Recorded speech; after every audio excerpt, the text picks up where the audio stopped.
I'm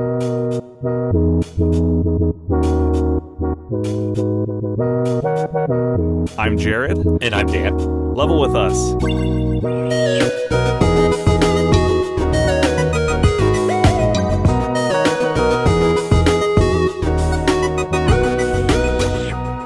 Hello and welcome to the show where we have a cozy video game discussion every week. We're a couple months late on this, but we'll be talking about God of War Ragnarok this week. And I'm not alone. I'm joined here by Dan from Octopus Deathpunch. Hello. Thanks for joining me. Thanks for having me on the show. Yeah, keen listeners will know or recognize Octopus Deathpunch as having sponsored one of our episodes. I believe it was Tunic, which was a game I super enjoyed. So that was super nice of you to kind of step in and help us review that on the show. So thanks for that. Yeah, not a problem. It was fun to sponsor a potential Game of the Year winner across the board for a variety of review sites. Yeah, that's right. Yeah, that ended up being a pretty big deal. We didn't know it at the time, though. We just were like, oh, that looks kind of cute. Let's go check that one out. Yeah, it felt like a good throwback to like the Legend of Zelda days when I saw like the ads for it. And I was like, this is something we got to get some good reviews in on. Yeah, for sure. Yeah, that was a lot of fun. But for this week, God of War, I'm coming into this where I have not played the rest of the series. I probably won't, but I did play the PS4 one when I was catching up on my PlayStation backlog last year, and absolutely loved it. In my top 15 games of all time. Thought it was amazing. And so, it's great that I got to finish it just in time for the sequel. So I'm kind of coming into this fresh because I only recently experienced the first game. So it's cool to have that perspective on it. But you have played basically the whole series. You've kept up with it over the years, right? Yeah, I think that's been a little bit generous. I came in and played a little bit of 1 and a little bit of 2. And then God of War 3 is actually the first game on PlayStation that I ever platinumed. That game absolutely captured me. And then I also played God of War Ascension and then the 2018 revisit to the franchise as well as Ragnarok. So I've been through a lot of the franchise. Yeah, and I think that also is a valuable perspective to have as someone who kind of is more familiar with the series. So glad you could be on. Also, Marcus is not here today. He does not have any kind of PlayStation. He has not played the game. So it'll just be you and me this week. But yeah, excited to chat about this game. I will say right up front, there will be some spoilers, story spoilers up ahead, a couple gameplay spoilers as well. So if you are still interested in playing this game fresh, I guess all I can say is I do recommend it if you liked the PS4 one. If you're not sure, I would say, you kind of have to play the PS4 one. The story is just not going to be fun in this game unless you have. But it gets my recommendation, and we'll dive more into specifics later. But yeah, spoilers ahead. Let's talk Ragnarok. Let's do it. So, like I said, the first game, as in the PS4 release in 2018, blew me away. It felt like a next-gen game, like in the true sense of the word. I was like, whoa, these visuals are so good. Wow, this combat feels awesome. And also, as a Nintendo-only player, I was like, oh, this is so refreshing to get experience for fighting enemies, because that's, not really in Zelda or other games, and I'm not an RPG guy. So, like I said, it ended up really, really clicking with me. And while this follow-up doesn't really have that same newness, which I understand other people felt, since it was also a big departure from the series, it still hooked me. I was a big fan. But what about yourself? What do you think of this game going into it? So I loved it, and I think part of the reason that I especially love God of War Ragnarok is I think the fans of your show and your show tend to lean heavy in indie titles and heavy into Nintendo's history. And I grew up with Nintendo, and then I switched over to Xbox, and then Heavy Rain brought me into the PlayStation franchise. And I have become over time just a diehard advocate and total fanboy of PlayStation and the power of their exclusive library. And with that comes I think a baked in love for what they do with the God of War franchise. And so I feel like they could have made a 4 out of 10 game and I would still love it, because I feel like I owe it to Sony to love everything they do. So I tend to rank all of their stuff a little bit higher than probably earned, but I think God of War Ragnarok was an incredibly fun, incredibly polished, just very well built extension of this franchise. it's good that they have those exclusives, because otherwise I wouldn't have tried them. I think, I don't know, everything on PlayStation, most of the games they put out, or at least multi-platform games, don't really appeal to me. But, this is something you can only experience on PlayStation, and they need more of those, to be honest. I think they have a good selection so far. I think Ratchet & Clank and Horizon, some of their other titles, super, super strong. But there's not a ton compared to, like, Nintendo. So, Ragnarok was a great, big blockbuster title. What kept me going in this game, like I said, it didn't really have that freshness that I experienced last time, but the narrative absolutely kept me hooked. And I don't know, that's kind of pure and simple what was driving me to not put the controller down. I needed to know what happened next through each point in the game. And maybe we can talk about how, if that actually, the narrative actually paid off. But at least in the moment, like as I was playing, my wife and I both were pretty much glued to the screen, just wanting to know what would happen next. And I think that's in large part to the excellent performances by the actors. Really, really liked Odin's performance. He had so much charisma. It was hard to dislike him, to be honest, which I think was very intentional. Absolutely. But yeah, I mean, I've been blabbing. Please jump in. What'd you think of the narrative? What'd you think of the game as a direct sequel? What kept you playing it? Well, and I think you're spot on. I think the voice acting in this game is almost unparalleled. I think the actors who were carrying the characters that were designed for this narrative did a phenomenal job of stepping into roles that are now very commonly known characters because of what the MCU has done with Norse mythology. And that's very true. And so as a result, you're trying to step into this now commonly understood set of characters with a fresh take on it outside of what Marvel has done in a way that doesn't feel abrasive or jarring and still feels like it does the traditional mythology the justice that it deserves. And so it's interesting in that regard, because the initial reactions when the first character artwork came out for Thor in this lineup of press releases for this game, it was met with pretty harsh feedback, because we have this very traditional godlike form in Chris Hemsworth in the MCU, and then you take that and you wrap it around this pudgy, more giant working man's swinging a hammer version of Thor that they have in God of War Ragnarok, and the immediate reactions to that were rough. But then you back it up with the voice acting and the talent that each of the actors brought to those characters, and it brought these different versions that were so phenomenally different than what the MCU has done, with what Marvel's done with those characters, and brought them to life in a way that feels cemented in Norse mythology as a continuation of those stories. Yeah, and speaking of characters, you don't just play as Kratos. So in this game, you switch over to Atreus at a few story moments, and you get to do some missions as him. And for me, I thought it was great. I didn't think I would not playing as Kratos anymore, but it still works. And I think that's a testament to how good the combat systems are laid in place, because it still works even with a character who doesn't feel as heavy and beefy.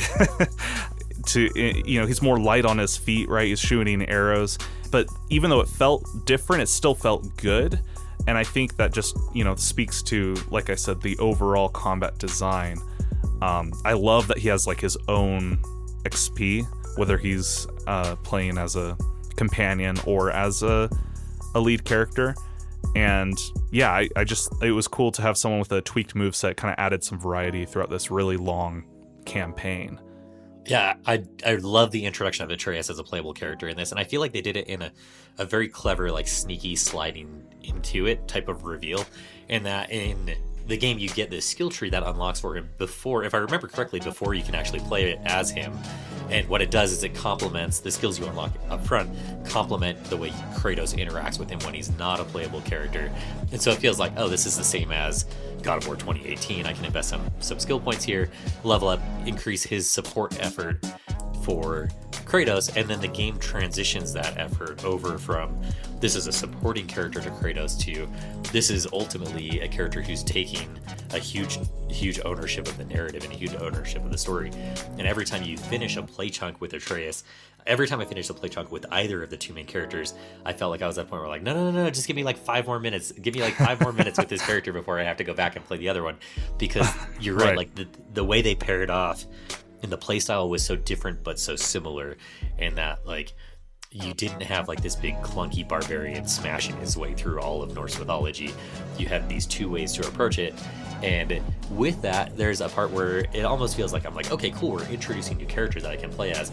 Now let me get my hands on the controller with Freya on the other end of the screen. Let me play as Freya for a little bit. And let me get my hands on some of these other main characters. And you start to get these companions over the course of it. And I'm like, am I going to get to play as Thor in this game? Like, I'm hanging out with Thor. Is he going to become a playable character? And so they kind of tee it up in this really interesting and exciting way as to like they kind of like blow the doors open, introducing this mechanic in that way where you get to play as Atreus. And I thought it was really masterfully done. I'm glad you brought up the companions, because I think even more than playing as Atreus, I really liked how the companions would get swapped out a lot. Like just playing with Brock or Sindri coming on a mission, I was like, oh, this is awesome. Like, you know, chatting with them just like you would, you know, between Kratos and Atreus. And certainly the narrative, that might be indicative of this narrative not quite being as focused as the last game. I think the last game had a very direct goal. It was all focused on their relationship, and it's probably stronger for it. But since this game needed to be this big, Ragnarok, it needs to be the end times, the end of the Norse arc, so to speak. They needed to go places. So just like having Freya have her own skill tree was awesome. Having Thor basically as a companion for one mission was awesome. Loved that. Angerboda in there, you get Sindri in there as temporary companions. I was really sad Angerboda wasn't like in more missions, because she has these really cool like those paint bursts of color. Yeah, paint or color dust like attacks, and you can detonate it. I'm like, this is sweet. Like, is this going to be half the game? And no, just that one mission, but still very cool. I wanted to ask you what you thought of the spear, because I picked up that spear and I did not like it. I thought it was really weak. I was like, well, throwing it and detonating it is kind of cool, but I was like, I thought this would be like Mjolnir or something else, like to complete this weapon triangle, you know? Like the spear is just kind of seems weak. And then I started unlocking skills, and I was like pushing enemies off cliffs with it. I was like sucking in elemental attacks, and by the end of the game, it became my favorite. Like, it became my absolute favorite weapon. Tell me what you thought of it. So when I realized what they were giving us to play with in that zone, because you're gearing up for this point where you're going to have this epic battle with Heimdall, right? Like, Heimdall gives you every reason in the world to wish this character dead. And you're trying to come up with, like, Kratos is trying to avoid any more just aggressive confrontations than necessary over the course of this narrative. But you get to this point where you're like, under no terms do I get to the end of this game and Heimdall does not die for the things that he said to Atreus. Like, you're like, this guy's going down, is essentially where they set you up. And then to give you the core Spartan weapon of a Spartan spear to take into that battle against Heimdall is like, you're bringing all of Kratos' past into this moment where you're trying to be this new Kratos where you're not fueled exclusively by rage, but this battle you know is going to be fueled by rage, and you know you're bringing this spear into it, which is like, it's like Spartan culture meeting Norse mythology in this battle in this one moment. It was so awesome to get your hands on that spear and use it, and to have it as a throwing weapon, and it opened up the terrain of the game in a lot of really interesting ways, and almost like a Metroid. Like, now I got to go revisit these sections that I can get through because of these new features. But I loved it, carrying the spear. The only thing that I wish was different about that spear is because of movies like 300 and because of movies like the Brad Pitt Troy type movie where you see all of these spear battling heroes and these hoplites over the course of history battle. There's like a very traditional way in media that they hold their spear and shield together, where they have this kind of advancing defensive unit where they've got their shield up and their spear over the top of it. You don't get the ability to do that in this game, and I was just like, like, give me the chance to spear jab from behind my shield. But that weapon was just so powerful, and it was so like you said, once you start leveling it up and opening its skill set, it becomes hard to main any other weapon in the game at that point, aside from using it for their complementary skills, because it's just so strong. Oh yeah. It's funny. I'm glad you brought up Heimdall, because especially when he would say things to Atreus like, "Your incompetence keeps me up at night." Just I kind of loved how much of a I don't want to say cartoon villain, but it almost felt that way. But he totally was. Over the top, unlikable. Yeah. Which is great. So many times we're just like, you are just so dead. For that comment alone, you are so dead. Right. I don't want to focus on this for too long, but I think it is worth mentioning, how do we feel the game wrapped up? Because it's clear there's going to be more games. They've set it up for plenty of avenues. Who knows where they can go with this? Like you said, we could get a playable Freya game. We could get Atreus, or at least those could be more fleshed out segments in a future Kratos game. But all that being said, I guess I just wanted to briefly mention that I thought the narrative was really strong throughout the game, but my biggest the theme that didn't quite work for me was that this game focused so much on whether or not Kratos was going to die, and to the point where we had this huge long, like hour or 2 hour long quest with the Norns, where you go you're fighting against these forces that are preventing you from getting there. You meet the Norns, which are the fates of this world, and they just can't do anything. Like Freya and Kratos are completely helpless. They're able to predict their every word, and so they just leave, and they don't take away, and they didn't benefit at all from that. And I was like, okay, like they're making fate seem really inescapable here. And then he fights Heimdall, and he ends up killing Heimdall, even though that was foretold. And he's like, okay. I was like, all right, this is, they're really setting this up. Now. There's no way. I'm like, it could go either way, but I'm excited for the moment where we find out what happens. And then there wasn't a moment. There wasn't a moment at all. It just kind of happened, or it didn't happen, actually. And I know you have some thoughts on this, so let's hear what you think on that. No, and I agree, and we've spoken about this separately as I've kind of like unraveled my thoughts and trying to figure out where I land on this game as a whole.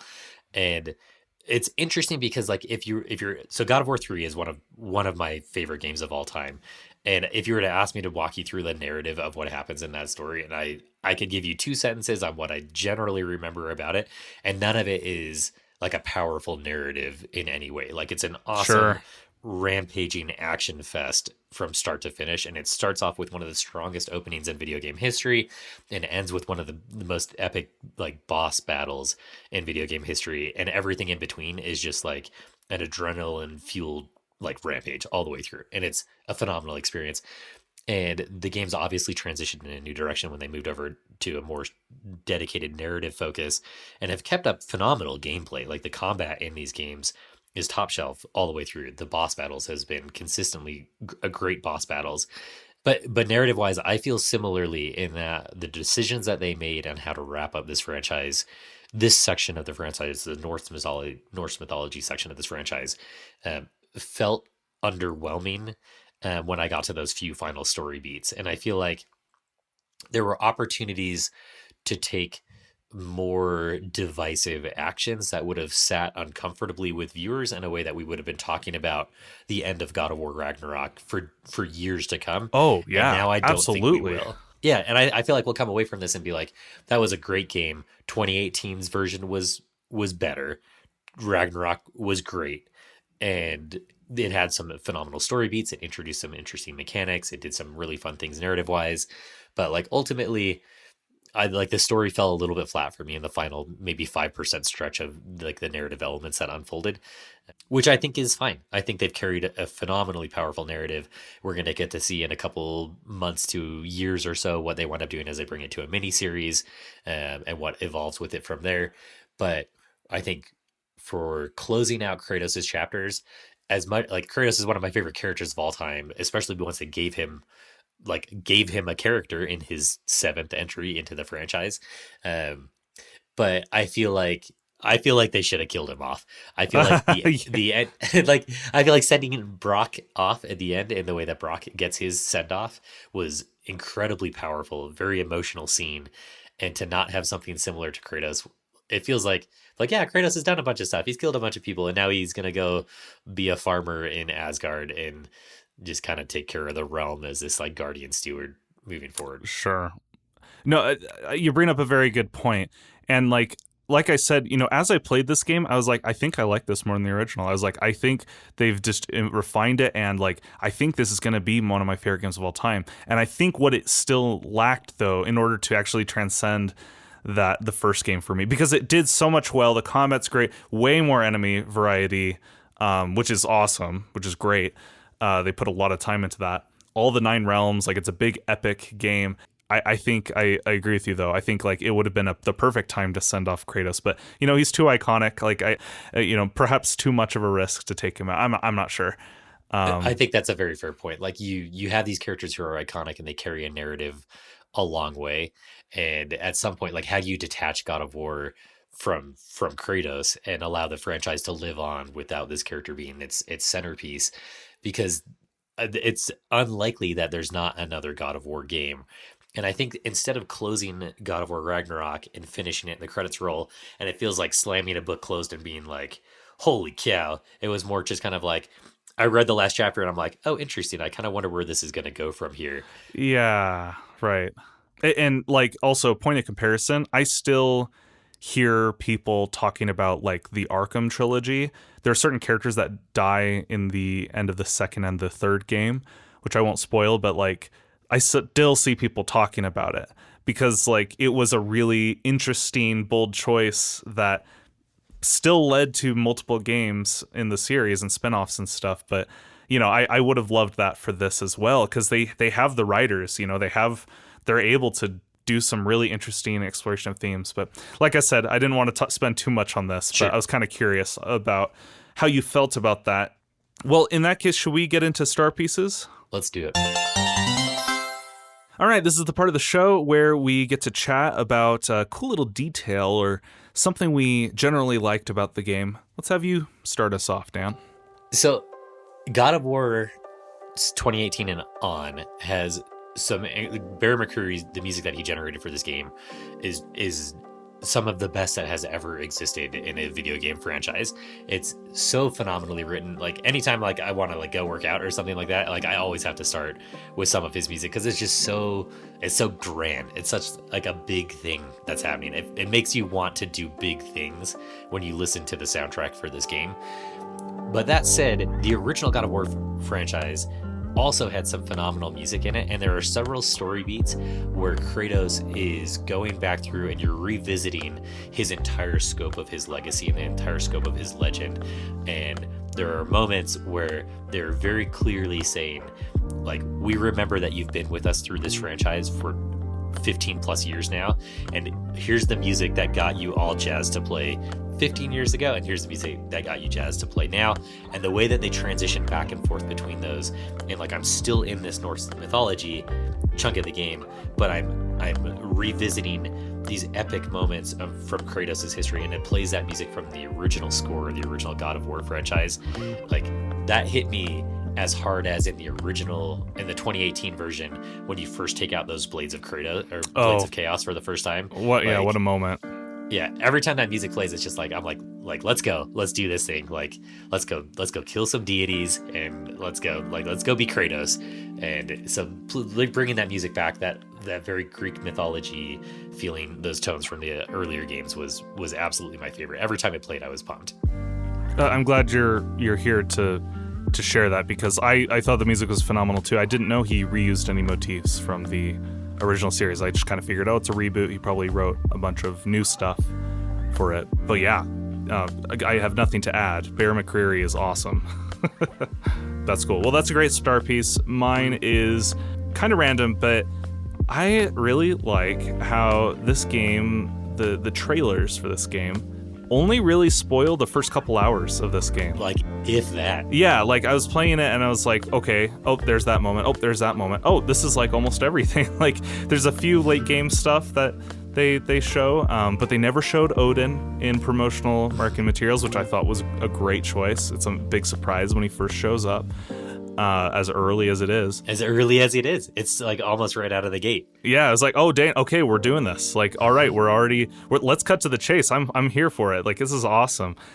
So really appreciated that. I want more games to do that because I know you need to sell your game with the big spectacle, but it's nice when there can be at least a few moments that aren't in like quoted in the trailer, right? Yeah. I think like I'm glad there wasn't a line where Atreus is like, but what if you die? Or, or is like, I have to do my own thing. I have to save the giants or, something like that. That to me just kind of, I'd be waiting to hear. I'd be like, oh, okay, here it comes, Yep. But yeah, big fan of that.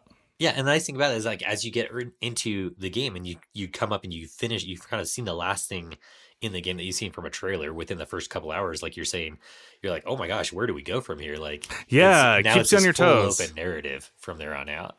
For sure. And so with that, let's get into quick jabs now. And jab. This is where we get to talk about something we didn't like so much about the game, but hopefully not for very long. And I will start this time. And I know I'm going to be pretty much alone in this quick jab, at least in the minority of players. And this won't surprise you, Dan, but I, am just noting how many awesome accessibility options are included in this game. And I think it won the Game of the Year for Accessibility Award, if I remember correctly. And so that's awesome. That's cool. Like more options is always good, even for people who don't have like disabilities or a need for them. It's just nice to be able to tweak things. Like I was able to turn off some of the UI I didn't like and turn on motion aiming because I think it's fun, and it doesn't penalize you. It doesn't make the game harder or easier. It's just another way to play. So with that being said, my quick jab is I really would have liked a blood filter in this game. And I know people are immediately thinking right now, what? Well, it wouldn't be God of War. Like, it would, like, you need these gory finishers.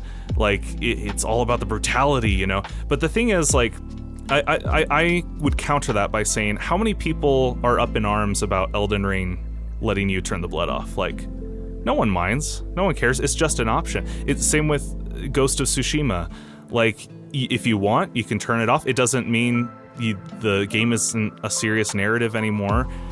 There's still people still get dismembered in it. It's just a little more stomachable, in my opinion. And so for me personally, as someone who loved this game's narrative, and also I might be the minority here, I felt like 2018 was still big and actiony, but it didn't really focus too much on the violence as much as the series is known for, and I appreciated that. So for this game to have these really super kind of gruesome deaths, like for most people it's like, oh, this is awesome. For me, I'm like, I want to tone it down just a smidge for my own personal comfort. So and like I said, other games that have done this, like no one's upset you can turn off blood in Gears of War 3. There's another example. In fact, some people prefer it because it's easier to, see the reticle and etc. So more options is never a bad thing. I would have appreciated that. That is my quick jab. And I agree with the value of that quick jab. I think that's a really interesting one. And it's interesting because I'm personally, when I played, I was on the other end of the spectrum, and I'm like, I want to be able to dial this up to 11, and I want to be able to like rip people's arms off, and I want to beat enemies to death with their arms, like type of thing. Like that's where, like that's kind of the level of intensity I was looking for in God of War. But on the flip side, like the story of this narrative is about raising a child and helping that child transition into a world where they take the reins on their life and move forward and grow up. And it feels like a real miss when you look at it that way, where it's about like rearing children, to not have an option to do that in an environment where it can control their exposure to mature content. At this point in God of War, it feels like there would have been a really great opportunity to have a filter to flip that off and put some sensor control on like the level of gore that was associated with. So I definitely see the value in what you're saying, and not just specific to children, but like sure, like content control. Well, the narrative is so strong. The story team did such a good job telling a moving, complex, mature narrative. Like, I don't think they have to sell the game with like shock factor. Like, they've already got us hooked. Like, they don't need anything else. But like I said, I know it's an important, hallmark of the series. And like I said, I liked the action. I liked the combat. I just think being able to tone it down just a smidge would have been appreciated. But There you go. Let's hear your quick jab, Dan. So my quick jab for God of War Ragnarok would be the same as my quick jab for any linear progression game that has a crafting system, in that I instantly agonize over the consequences of committing to a weapon path early in a game, and I get major decision paralysis. In that, like, we only have 2 weapons early on that you're deciding how to upgrade and what you're going to invest your hack silver in and your various resources into. But like, when I have to start choosing between upgrading a set of armor or a different armor piece versus another armor piece, and I start to worry about like, okay, well, what if I'm like 50% of the way through this game and I don't have the resources to level this other piece up to a full armor set because I sunk so many resources into this one I thought was cool early in the game? Or what if I find something that's just cosmetically cooler? I really agonize over those decisions in games. I had the same issues with, and because there's no real farming element to this game, it is more linear than like a Horizon Forbidden West type of game where you can just like, oh, well, I need to go gather all of these resources to make this new bow or this new armor or these series of traps or whatever. In God of War Ragnarok, it's like, it's pretty linear, and there's not really a feeling of going back to farm for specific resources. And so whenever I'm in a game like that and it's like a variety of armor sets and they have very, very powerful potential stat endpoints, I agonize a lot over the course of that game. Every time I go to upgrade anything, about whether or not it's just the biggest mistake I will make in that game is bumping that up from level 6 to 7, even though it's like ultimately I'm mediocre to bad at most games I play, so it won't really make a difference in the long run. So that's my quick jab, is a focus on crafting without a real farming system to back up the need to feel not being able to craft everything. I think is kind of like, that always stresses me out. Well, it overwhelmed me for sure. As like, oh wait, am I supposed to be upgrading my armor? It looks like I can really do it incrementally. It's a little, it didn't bother me too much, other than like the fact that it's bizarre to me that you have to level an armor all the way up to its highest level just to use it as a cosmetic without the stats. It's like, wait, hang on, like, I got this cool armor, but it's super weak. Like, why can't I wear it and not suffer for it, Yeah. I thought you were the best metalsmith in the land, Brock. Like, why can't you make this armor look like that armor? Right. Rest in peace, Brock. So it's on me. My quick jab is mostly on me. Well, going back through the show, I've realized a lot of Marcus and I's quick jabs are usually on us. Like, it's just like, hey, I didn't like that I was bad at this game, Yeah. Like, I know my opinion is wrong here, but this is how I feel passionately about this. Hey, that's what quick jabs is about. It's just about getting stuff off your chest, which is nice. So, well, before we wrap up the show, we've got one final segment here. Who's the fake fan? Fake fan. This is where we try and stump each other with nerdy trivia questions about the game. I am not versed in Norse mythology or the series, so I don't have too much to lose here. Hit me with your best shot, Dan. Okay, so I actually have 2 here, and one of them's focused on the franchise as a whole, and the other is focused specifically dialed into just God of War Ragnarok. So do you want to lead with one or the other? Do you want to go franchise-wide or... Let's start with Ragnarok, and then, because I'll probably have a better shot. Okay, so in God of War Ragnarok, which of the following is not a Leviathan Axe ability? Vengeful Sickle, Returning Storm, Frost Nova, Glacial Rake. Glacial Rake? Yes. And what was the first one? Vengeful Sickle. Oh gosh, that sounds so familiar. I feel like that one's true, but like, is Glacial Rake, is it called a rake? I'm thinking Vengeful Sickle is actually the rake ability, but also Frost Nova sounds a little too spacey. I'm a little torn on this. I'm gonna go with Glacial Rake. That is incorrect. Oh, okay. Glacial Rake was actually one of the abilities I used the most in God of War Ragnarok until later in the game. It's where me he too, drops his but axe down and swept it across and sent like, it's so satisfying. But for some reason in my head, I thought like fans call it the rake, and it wasn't actually called a rake in the game. But there you go. The correct one that was not in God of War Ragnarok was Frost Nova. That's actually an ability from Diablo 3 that the sorceress has, where she sends out like a frost wave in all directions that freezes all enemies. That makes sense. I should have gone for my gone with my gut there, because Nova sounded a little not God of War. And I would have used Frost Nova in God of War Ragnarok almost endlessly if that ability was in there. So strong. All right, well, maybe I'll get a chance to redeem myself with this second question. Okay, so bonus question from the God of War franchise. How did Kratos get the scar on his stomach? A scar on his stomach? Oh, man. Well, there's about a 12-inch wide scar. Is it the same thing that, like, where the scar kind of goes up to his chest a little bit? Yes. Yeah. Okay, so my understanding is that at the end of God of War 3, he stabs himself with, like, the Chaos Sword or some big blade thing to save humanity. He sacrifices himself, but then he's alive and well in God of War 2018, just with a big scar. Am I right? Yeah, that's spot on. In God of War 3, immediately after defeating Zeus, Kratos and Athena are standing on the top of a cliffside, and they're talking about the ability that allowed Kratos to actually ascend to the level of being able to defeat Zeus was that he had the power of hope inside of him, and it was trapped inside of him forever as a gift from Pandora. And by stabbing himself with those blades, he was able to release hope and turn it back to humanity and leave it in the hands of humanity. There you go. Wait, was it with his Chaos Blades, or was it with not the Chaos Blades? It was with the Blades of Olympus is the name of the weapon that he uses to do it. It's like a giant sword, if I recall correctly. Okay.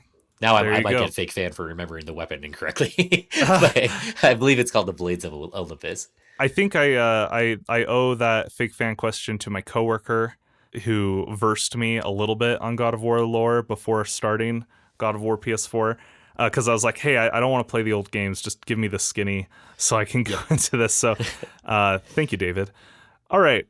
For my fake fan question for you, we're going to do a little spelling bee. Oh, no. I have 3 names from the game. I want you to do your best to spell each one. So you want me ready. To spell their names? Yes, that is correct. My mom, who's an English teacher, is going to be immediately disappointed in the outcome of this episode. I don't think she will be, because she doesn't teach Norse, and these are all Norse names. That's fair. So just do your best. First one is the funny Squirrel Man, voiced by Sung Won, a.k.a. Prosy D. Really liked his performance. He's very funny. Ratatosker. Oh my gosh. Okay. I'm gonna go. This is gonna be something embarrassing, like it has like a silent P at the beginning. Ratatosker. Ratatoskr.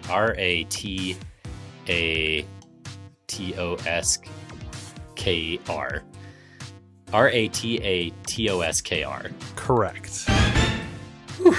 Well done. Okay, here is the next one.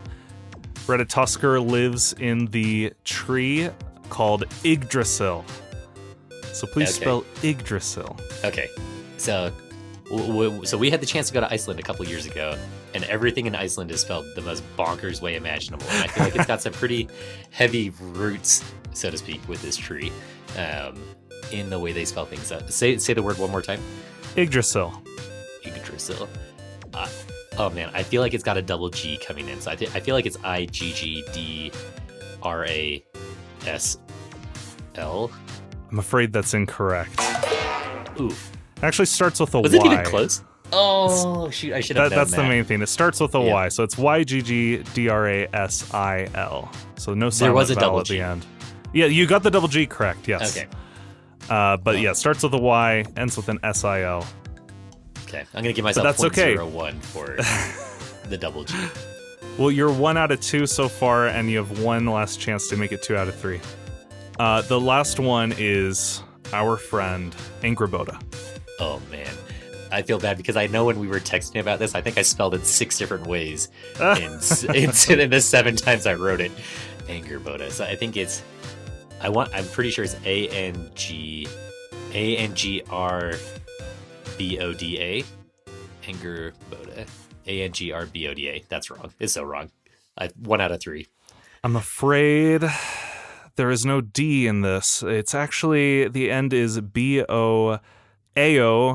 It's a Norse character. I'm just kidding. You got it. When spelled with our alphabet, you got it correct. So congrats, you are not a fake fan. You got 2 out of 3. There So is a weird, when I looked this up, there is like a weird Norse letter at the end, but that would be way too cruel to say, hey, you didn't get the Norse letter right. Yeah, you nailed it. Well done. I thought the silent vowel in Angrboda and Ratatoskr would get you, but you got both of those. It was just Yggdrasil that caused your problems. Yeah, So too confident going into Yggdrasil. I can't even say it out loud. well done. Next time we have you on, you'll Another spelling bee. I will get it. Yes, exactly. I'm going to get another chance to reclaim my title. But this week, you are not the fake fan. So, well, Dan, thank you for joining me. Where can listeners find you? Yeah, so I have started a website called Octopus Deathpunch, octopusdeathpunch.com, where what I primarily focus on is talking about whether or not a game is worth pre-ordering, and if you choose to pre-order it, what's the reason to pre-order that game and which edition that it comes available, whether or not it's a specific platform or a specific retailer. Because in my heart of hearts, while I know that most people, or there's a not so silent minority who is not a fan of pre-orders, I think there is value to them in the industry, and I think they are consumer friendly when implemented correctly. Strong advocate. I think the real problem is the fact that we just can't refund games that don't launch the way they say they will. Yeah, oh, for sure. That is a big problem. And you have a podcast as well, right? I do, yeah. I'm working on getting into the habit of more regularly recording a podcast where each week we'll sit down and we'll talk about the games that are coming out that week, and we'll break down whether or not there's still a reason with a couple days left to launch to pre-order those games, wait until launch, or if we already have enough information based off of existing reviews that come out to just go ahead and pull the trigger and move forward on those. And if so, again, whether or not there is a specific edition that gives you more for your buck than another, and if there's a pre-order incentive that justifies throwing in your cash just a couple days before getting the actual physical copies out. And that's also called Octopus Deathpunch, available on Spotify and a couple other spots. Yeah, and I'll give my endorsement. First of all, by saying that Marcus did the music on your show. Is that correct? He did the theme? It is correct. Yeah, it's probably the best part of the show is listening to music that Marcus has created. So I'm sure listeners will be interested to go hear that. So, also they'll be interested because it's a great show, right? Yeah, but at least listen for the first 15 seconds to get that snippet out.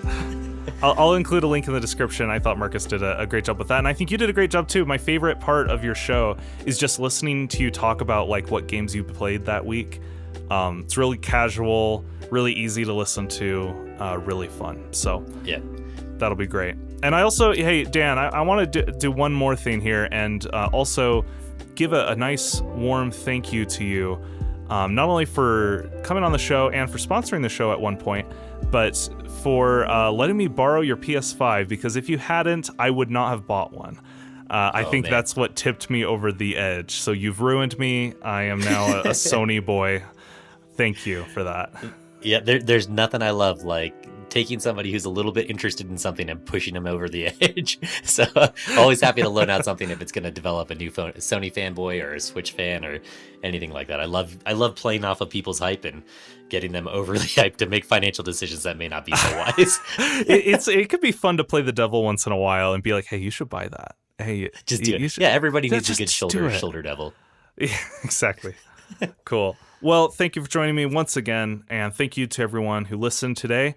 We'll be back next week, or possibly the week after, to talk about a new game. But until then, I'm Jared. I'm Dan. And we'll level with you next time.